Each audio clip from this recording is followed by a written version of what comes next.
It doesn't always have to be pretty, but the Chicago Cubs continue to find ways to win baseball games, plus a major injury update next.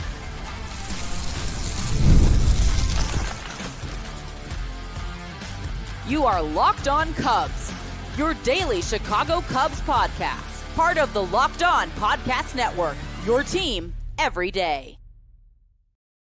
You are Locked On Cubs, part of the Locked On Podcast Network, your team every day. I'm Sam Olbert. I'm a lifelong fan taking my passion into a discussion with you on all things Cubs. Thanks for being part of the show and making Locked On Cubs your first listen today. And the best way you can help us grow the show is to listen every day, like the video, and give us a comment below. A lot to get to today. We're going to finish off the show with our 9 and 9 segment that you've seen me do before, and we're going to do pitchers today. A lot to talk about with the pitchers, a lot of changes from the last time we did the 9 and 9 before the season started. We have injury updates. We have players of the week, but we start with I'm not going to call it a thriller, a long game at Wrigley Field that the Cubs found a way to win. And before I get into the game, I just want to start this show by just saying, and I said it a lot, I'm having a blast. I'm having a blast. This is year 3 for us doing this program, and this is the first year we've really had a team where at least that I feel like is a really good team. And this is a blast to do, even when the team isn't playing well. But this is fun. I know the team just beat the Rockies, and it took them 11 innings to do that. You could save that comment. I know it's coming.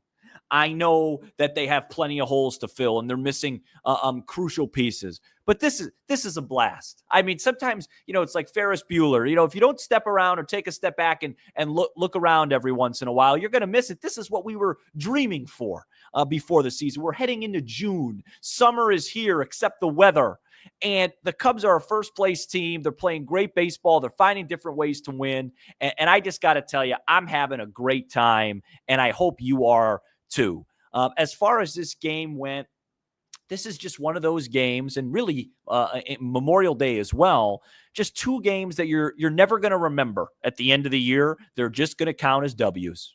They're just going to count as W's. Nobody's going to go, hey, if the Cubs just beat out St. Louis by 3 games, but man, they got really lucky those 2 games against Colorado. Nope. Just take the wins, move on. Was it a pretty performance? No. Was it a bad offensive game? Yes.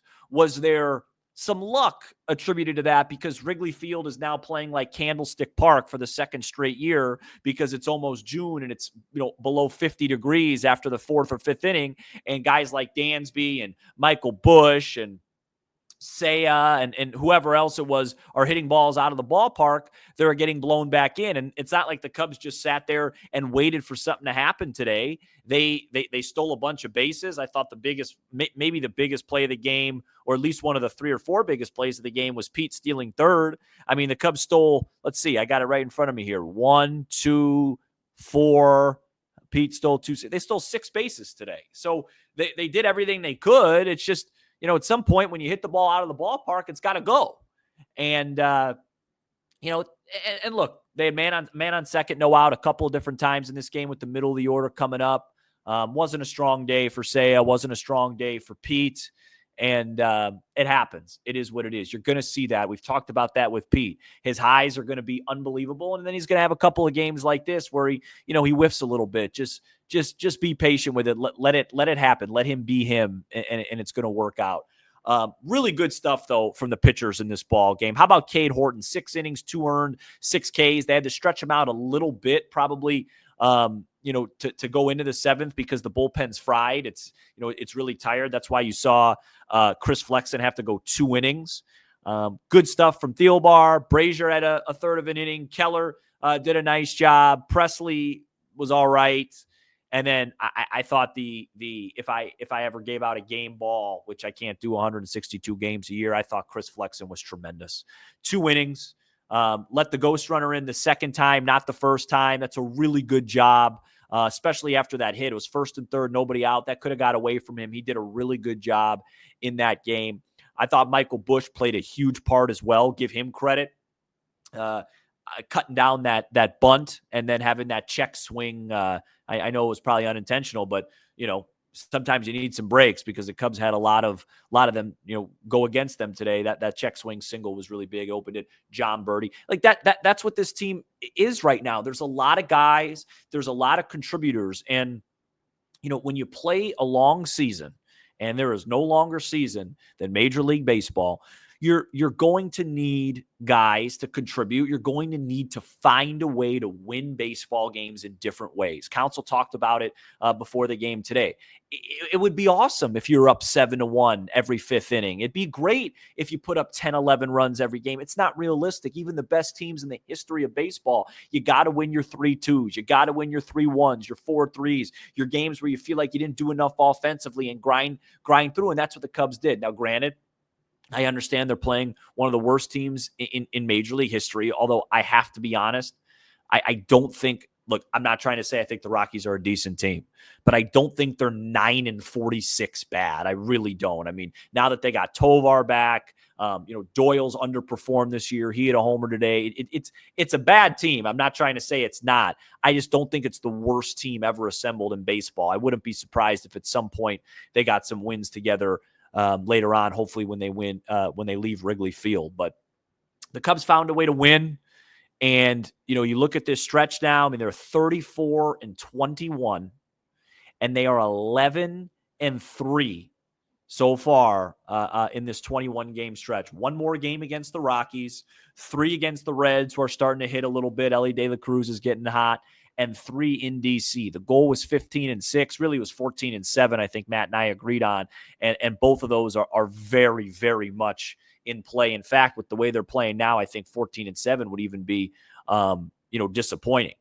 The only thing you have to look at as far as this team goes, you say, Sam, not in terms of, we're going to talk about pitching in a little bit, in terms of just standings and being comfortable, is that, Milwaukee, Cincinnati, they're still lurking around, and St. Louis is right there. I watched a lot of their game today. I had the Cardinals game on the big screen while I watched the Cubs on the laptop. And when I say big screen, it's really just a regular size TV. But I was just impressed with the Cardinals again. It just felt like they were relentless. They gave up a 3-0 lead. O'Hearn hit a homer, and they kept rallying. And it's still early to be doing that. But my point is there's nothing that the Cubs are doing. The Cubs have one of the best records in baseball right now. And everyone's, they need pitching. They need this. Yes, they need a lot. Of course they do. So does St. Louis, but in late May, you're not going to be able to get a lot. You got to kind of figure it out. The Cubs made another signing on Tuesday night with Genesis Cabrera, a lefty reliever. They're trying to piece it together. They're trying to just grind through it until it's trade time. And we're going to have plenty of shows and plenty of time to say, well, how about the Cubs trading for this guy and this starting pitcher? I think they're going to add one big starter and one big reliever. But right now, that's still over a month away. Almost 2 months away. In fact, actually, I keep thinking it's June already. It's not. It's late May. The trade deadline is 2 months away. Before I go there, I want to enjoy what I'm watching right now. And I want to give these guys credit for being a 34-21 baseball team, starting out the year with the hardest schedule in baseball, surviving that, losing their 2 best pitchers for one for the season, one for, a large chunk of time. And, I know it wasn't the prettiest win in the world, but it's a results-based business, and I give the Cubs a lot of credit for being where they're at. Hopefully they could finish this sweep on Wednesday, get a much-needed day off on Thursday before they host a much better team this weekend at the friendly confines. It was not all good news today for the Cubs. A lot of injury updates. We are going to talk about all of them, talk a little bit about Seiya too as well, coming up next. This episode is brought to you by Monarch Money. You ever check your bank account and wonder, where did all my money go? Between dining out, online shopping, and entertainment, it's easy to lose track. That's where Monarch Money comes in. Your personal CFO giving you full visibility and control over your finances. Monarch Money isn't just a budgeting app. It's a complete financial command center. You can track all your accounts, investments, and spending in one place so you stop just managing your money and start building wealth. It wasn't until I started using Monarch that I realized I got a spending problem with food delivery services and just dining out, period. Monarch was huge for me. Now I budget smarter. I save more. Instead of juggling apps, multiple apps, you could use Monarch to check your finances, track spending, and even plan long-term goals. So take control of your finances with Monarch Money. Use code LOCKEDONMLB at monarchmoney.com for half off your first year. That's monarchmoney.com, code LOCKEDONMLB for half off your first year. We are back here on Locked On Cubs, where before we get into some negative news about injuries, congratulations to the Cubs DH / really outfielder now. He's been playing a lot of outfield, Seiya Suzuki, for winning Major League Baseball National League Player of the Week. Always a great honor, fully deserved. And then on Tuesday night, he became the first Major League player this year to get to 50 RBIs. So Seiya Suzuki having a banner year. He talked a little bit before the game on Tuesday. God, it just feels like a Monday to me. It's so weird. I almost just did it again. He talked before on Tuesday's game and just talked about the impact of Kyle Tucker. And, we felt like as a show going into the year, the biggest winner the day the Cubs traded for Kyle Tucker was Seiya Suzuki. It just felt like that. Now, I'll admit, when I said that and when we said that, it felt like Seiya would hit in front of Tucker. So he would get so many, fastballs, 2-0, 3-1, because teams don't want to walk Seiya in front of Tucker. But it's been the other way around, and he's hit with men on base a lot. I think he's leading baseball with home runs with runners on base. He's leading the league in RBIs, and it's been great to watch him. He's still going to have nights like tonight, at bats like tonight, but this guy's a really talented hitter, and always just felt like, man, if he could just be the next best dude, the second or third best dude, and have a guy on the team that's going to be the best, his game would go up a tick, and it has so far this season. So congratulations to Seiya, and hopefully more player of the weeks to come. Injury news. Wow. I don't know where to start. Let's start with the headliner. Miguel Amaya is going to be out about 4 to 6 weeks. They did imaging on him Tuesday. He's got an oblique strain. You guys know, if it's 4 to 6 weeks and it's oblique, let's just call it 6 weeks, move on. Council did say that the hope is to have him back before the All-Star break.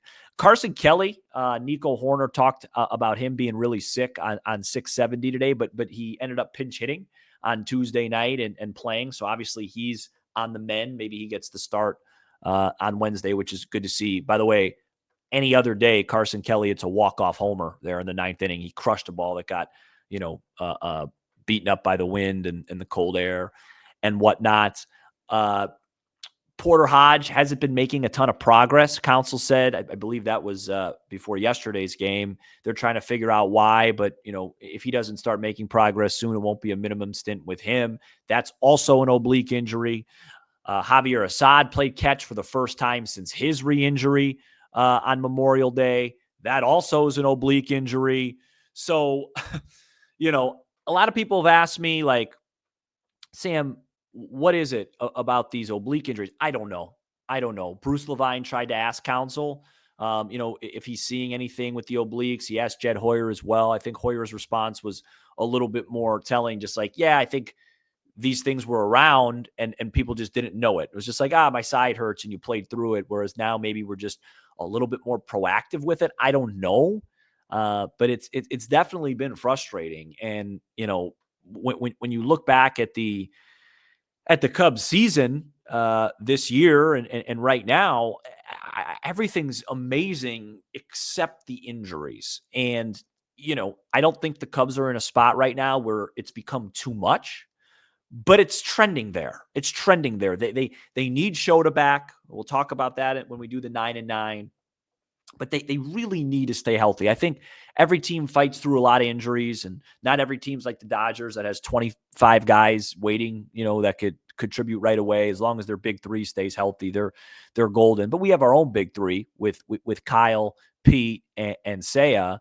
And I think, it's really important that those three guys stay in the lineup, because we've had enough now. I mean, we say it all the time. Going into the year, we felt like we needed a pitcher that was with Steele, that was with Imanaga. Now, Imanaga's, missing 6 weeks. Steele's missing the season. and Boyd's grinding for you, and Kate Horton's giving you these good outings, and J-Mo did a really nice job on Monday. I should have brought that up in the first segment, but Jamison Tyone was awesome on Monday. He's had back-to-back really good starts. I mean, when the weather's like this, you feel really, really confident with Jamison Tyone and his pitch mix because J-Mo's going to throw strikes, all that stuff. But he's done a nice job overall, and Ray, but it's enough already. Like, we need some guys back. We need some guys to get healthy, and then eventually you need to add. But these injuries are just they're piling up, and it's just you wonder. You wonder, is there a trend? Is there something that the Cubs are doing differently than other teams? Because, like I said, it's not like the Cubs have more guys on the IL than other teams, but it's just the oblique. I mean, you go into it. Shaw had an oblique. Assad had an oblique. Seiya had an oblique. Ian had an oblique. Hodge. I mean, you just keep going. Now Amaya. I mean, I'm probably forgetting them. It's like 7 or 8 oblique injuries, and we're not even in June yet. So it's been frustrating. As far as the catching situation goes with Amaya, I think that's really the big story. You're going to be without Miguel Amaya for 6 weeks.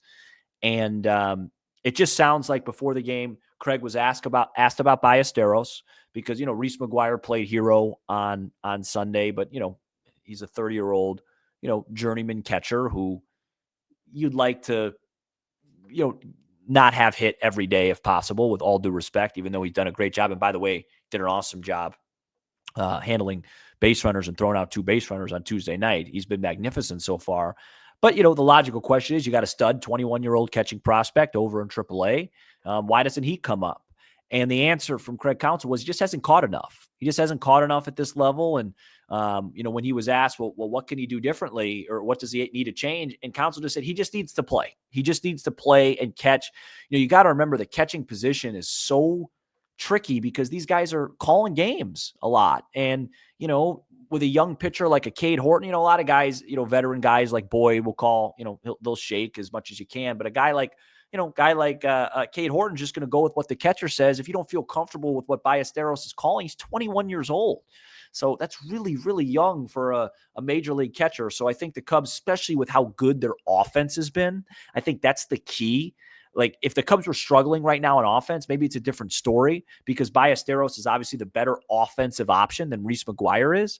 But the Cubs have the best offense in baseball right now, albeit, a tough back-to-back games against the Rockies offensively. They don't need help right now offensively. Shaw has filled that hole at third really well. He walked off Tuesday night. He's played good defense. You need to make sure that you're sure with your pitchers, you're sure with your defense, you're sure with the run game. And Reese McGuire proves that right now. Whereas Moises Ballesteros does not, according to Craig Counsell and the Cubs. And I'm not necessarily sure it's a skill thing. It's just a development thing. He's got a ways to go for that. So, as of right now, it's going to be, Kelly. You want to try and spell him as much as you can, though, because I think part of the reason that made Kelly and Amaya such a great tandem is that those guys didn't have to play every day. They got their rest. You don't want to just start going, all right, Kelly's going to catch 5 games of every 7, and Reese is going to do 2. No, you got to give McGuire, every 7, maybe it's 5 and 2, then 4 and 3. You got to give him some games because you want to keep Carson Kelly fresh, especially coming off whatever virus he was battling. But really, the main problem with, losing Amaya right now hurts. You still have Kelly. You feel good about Reese as a backup. You have Moises down there. The real problem with the Cubs right now, or at least the real concern going forward, is their pitching staff because of how beat up it is. And we're going to do a 9-9 progress report with the Cubs pitchers coming up next.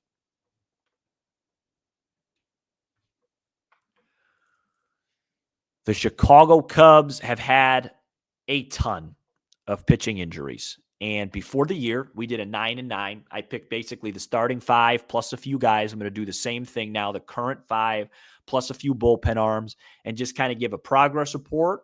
And hey, if what they have done so far this year is good enough, can they keep that up, or what needs to change? Going into the exercise last time, it was basically like, hey, Justin Steele needs to be Justin Steele for this thing to work. And Shota Imanaga has to be close to what he was last year. Well, you haven't had either guy, and you're not going to have Justin Steele. Shota, you're going to get back. And maybe that injury could be a blessing in disguise for Shota because he's really been able to save some bullets with his arm and should be able to give you a really strong finish to the season, with rest and all that stuff. But obviously, those two guys being out is really the headline of the 9-9. So we start, and I'm right at 20, so this is perfect. We start with Matthew Boyd. Matthew Boyd has been everything that I expected him to be for the Chicago Cubs so far this year. His ERA is a little bit inflated, about 3.42, whatever it is, because he had a bad start against Cincinnati, and that happens.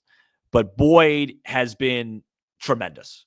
Everything that I hoped he was going to be, he's been a workhorse for the Cubs. He's been excellent. If we get this exact version of Matthew Boyd, this 3.42 ERA with some whiffs and veteran presence, I will be thrilled. The only thing I'm concerned about with Matthew Boyd going forward is his innings. He's not a guy that typically throws a whole lot of innings. He's already thrown 55 this year, and his injury history, he's the one guy you just can't lose from this rotation so far.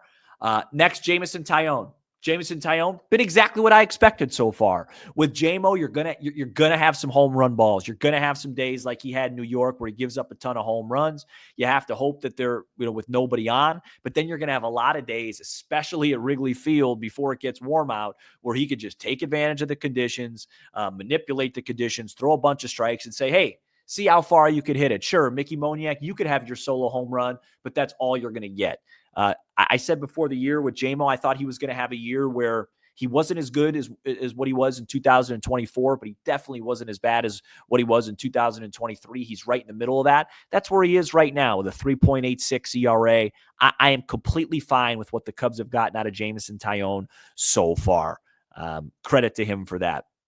Let's go to Ben Brown. That's probably a lightning rod topic. Ben Brown has not been good. It's not been good for Ben Brown. He's a 6.39 earned run average in 50 innings. The strikeouts are there. The walks are up. The hit rate, all that stuff's up. But look, I think with Ben Brown, he's in a really tough spot. I don't think he's quite ready to be a starter yet, but he has to be because the Cubs are in a situation where they're down pitchers and the Cubs are really good. And when you're on a really good team and every game matters and you have to go through these growing pains, it's going to look really bad. I'm not as much of a, hey, well, Ben Brown could do it because Justin Steele did it type of guy. I think they're different. I think their mix is different. I think just because Ben Brown throws two pitches, I don't look at Justin Steele like that. But I still believe in Ben Brown long-term as a starter. I'm just not sure he's ready to consistently be a good starter right now. And because of that, I think the Cubs really have to make any addition they can, to help bolster this rotation. Next, we got Colin Ray. Colin Ray has been outstanding. He has been more than what you could ask for him to be. Yes, the numbers lately have come back. The regression monsters got him a little bit because, spoiler alert, Colin Ray is not a 1.72 ERA pitcher or whatever he was, but he's been awesome so far this year. Exactly what the Cubs wanted him to be. A long inning reliever when everybody's full strength. That didn't last very long. And then a guy that can come in the back of your rotation, stabilize things, give you a consistent outing. He's just been excellent. Everything they've got from Colin Ray. I did not expect this. I was not a huge fan. I wasn't disappointed in the acquisition. I just was disappointed if this was going to be the second starting pitching ad after Boyd. Felt like they needed another stabilizer, but Colin Ray's been that so far. 3.28 ERA, 46 innings of work. And think about all the teams that he's beaten. He's beaten Philadelphia. He's beaten the Dodgers. He's beaten the Diamondbacks. He's been awesome for the Chicago Cubs and a big reason why this pitching infrastructure, this pitching situation's been able to hold up with all the injuries. Lastly, with the starters, Cade Horton. I thought Cade on Tuesday night, that was more the Cade that I was expecting. Got some whiffs, looked nasty. It seems like since he's gotten to the bigs, he's actually more comfortable with the changeup than he is with really the pitch that got him drafted, which is the nasty wipeout slider. That's just me observing. But he's been, like I said, he's been more of a bulldog, more of a grinder. I was more expecting like, hey, this guy's going to blow me away with stuff. I've actually been much more impressed with his demeanor, his makeup, his composure as a starter versus the actual stuff. But he's starting to show a little bit more flashes of the stuff. There was a 3-2 pitch on Tuesday to Nick Martini that was a 96-mile-an-hour fastball that basically played like a cutter. I mean, it looked like it was going to be right on the inside corner and ended up almost hitting him, and he had to swing at it. So I've been happy with Cade. I think he's gotten a little bit better each start, and obviously he's faced some real easy competition. We'll see what happens. I think next time he'll face either, he'll be in DC, but been happy with Cade. Again, he's come in here. Basically what I said about Ben Brown, how Ben Brown's growing pains have hurt the team. Cade Horton really hasn't had those big-time growing pains, and he's kept the team in the game, and the Cubs have won every start that he's made. So he's been really good. Going over to the bullpen now. We got 4 to go. Let's start with negatives first. Ryan Presley. Ryan Presley has had a roller coaster season. I'll probably do more than 4 here because there's so many. I just won't do a full minute. Ryan Presley, roller coaster start to the season. Just don't trust him. Just don't right now. With all due respect, gave up 3 more base runners on Tuesday. Just not getting whiffs. It's really hard to be a reliever in the major leagues late in close games, up 1, up 2, when you're throwing 92, 93, you're giving up tons of contact, your walk rate's up, and you're not getting whiffs. I will start believing in Ryan Presley when I start to see him get some swing and miss consistently. I think he's fine as a middle reliever / low leverage guy. I just don't trust him in big spots. I think the tandem of Caleb Thielbar and Drew Pomeranz have been lifesavers for the Cubs. I want to give those 2 guys credit and give Jed credit for those, especially Pomeranz, just finding those guys. I mean, you're at the point now where if it's a lefty pocket in the 9th and you run out Pomeranz or Thielbar, you feel really, really good about what you're doing.